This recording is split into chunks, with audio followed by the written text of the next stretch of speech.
അതെ, നമ്മുടെ channel ECG machine ECG എടുക്കുമ്പോ അതിൽ ഏതെങ്കിലും ലീഡ് ലൂസ് ആവുകയോ അല്ലെ കണക്ഷൻ കിട്ടാതെ പോയിരുന്നത് ഏത് ലീഡാണ് നമുക്ക് ഈ കണക്ഷൻ ശരിക്കും കിട്ടാത്തത് അതിനെ മനസ്സിലാവും. അതെ, നമ്മളുടെ ചാനൽ ECG മെഷീൻ ആകുമ്പോൾ അതിൽ ലാർജ് ഡിസ്പ്ലേ ആണ് വരുന്നത്. അപ്പൊ അതിൽ നമുക്ക് ഫുൾ ലീഡ് ECG കാണാൻ പറ്റും. അപ്പൊ ഏതെങ്കിലും ലീഡ് വിട്ട് കഴിഞ്ഞാൽ നമുക്ക് ആ ECG വേവ്സ് നോക്കുമ്പോൾ തന്നെ അറിയാൻ പറ്റും. ഇനി ഏത് ലീഡാണ് വിട്ടിട്ടുള്ളതെന്ന് കറക്റ്റ് അറിയണം എന്നുണ്ടെങ്കിൽ നമ്മുടെ മെഷീനിൽ വേറൊരു ഓപ്ഷൻ ഉണ്ട്, ഞാനത് കാണിച്ചു തരാം.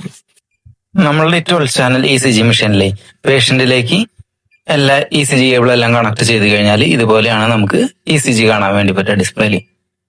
ഇതിൽ നമുക്ക് ഇവിടെ നോക്കി കഴിഞ്ഞാൽ എല്ലാ ലീഡുകളുടെയും ഇൻഡിക്കേഷൻസ് ഇവിടെ കാണുന്നുണ്ട്. അപ്പൊ നമുക്ക് ഏത് ലീഡാണ് ഓഫ് ആയിട്ടുള്ളതെന്ന് നമുക്ക് ഇതിൽ അറിയാൻ പറ്റും.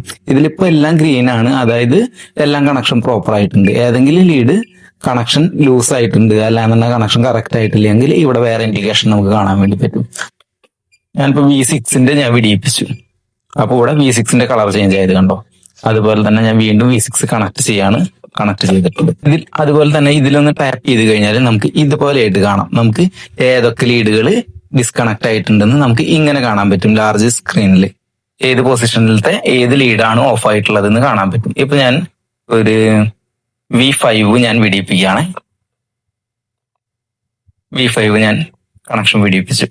അപ്പൊ ഇവിടെ കണ്ടോ റെഡ് കളർ കാണിക്കുന്നത്, അതായത് V5 കണക്ഷൻ വിട്ട് കിടക്കാണ്, പേഷ്യന്റിൽ പ്രോപ്പറായിട്ട് കണക്ട് ആയിട്ടില്ല, അതാണ് കാണിക്കുന്നത്.